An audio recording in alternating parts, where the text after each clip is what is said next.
పొద్దున్నే 8:30కి లెసను. అంత కష్టపడి లేవడం ఎందుకురా అంటే, రాత్రి పడుకునేసరికి 2:30 అయింది. సరే ముక్కి ములిగి లేచినా కూడా లెసన్ అయితే చెప్పాల్సిందే. చెప్పేసా. అదే కాదు ఇంకోటి కూడా ఉండింది. తప్పుద్దా? చెప్పేసా. ఒక పని అయిందిలే అనుకునే లోపు నా మెడికల్స్‌కి అప్లై చేసే టైం వచ్చింది కాబట్టి అది కూడా అప్లై చేసేసా. ఏప్రిల్ 6 చెన్నైలో ఎగ్జామ్. సరే ఈ రోజు చాలా పనులు చేశాం కదా అని చెప్పి modern family binge watch కొట్టేసా.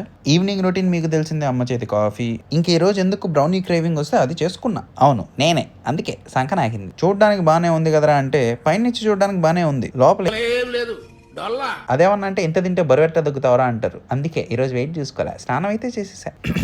Sorry. Dinner కి యూ అనే కంపెనీ పాస్తా చేసుకున్నా. ఇదే ఎందుకురా అంటే బాగుంది, మరి నచ్చింది. మనకి ఇంకా ప్రమోషన్లు వచ్చి అంత ఎదగలే కానీ ఈ బుడ్డోడు మ్యాచ్ చూద్దామని పెట్టుకున్నా స్పెషల్ గా. మామూలుగా ఆర్సీబీ మ్యాచ్ తప్ప వేరే మ్యాచ్ ఏది చూడను నేను. వీడి కోసం ఆర్ఆర్ మ్యాచ్ చూస్తున్నా. 15 బాల్లోనే హాఫ్ సెంచరీ చేశాడని ఆనందంలో రికార్డ్ చేసే లోపే పాపం క్యాచ్ పట్టేశాడు అవడు. సరే ఇంకా పెద్ద చూసే ఇంట్రెస్ట్ ఏం లేక 4 లీటర్ల నీళ్లు అయితే తాగేసి నెక్స్ట్ లెసన్ కి రెడీ అయిపోయా. ప్రస్తుతానికైతే వెళ్ళొస్తా.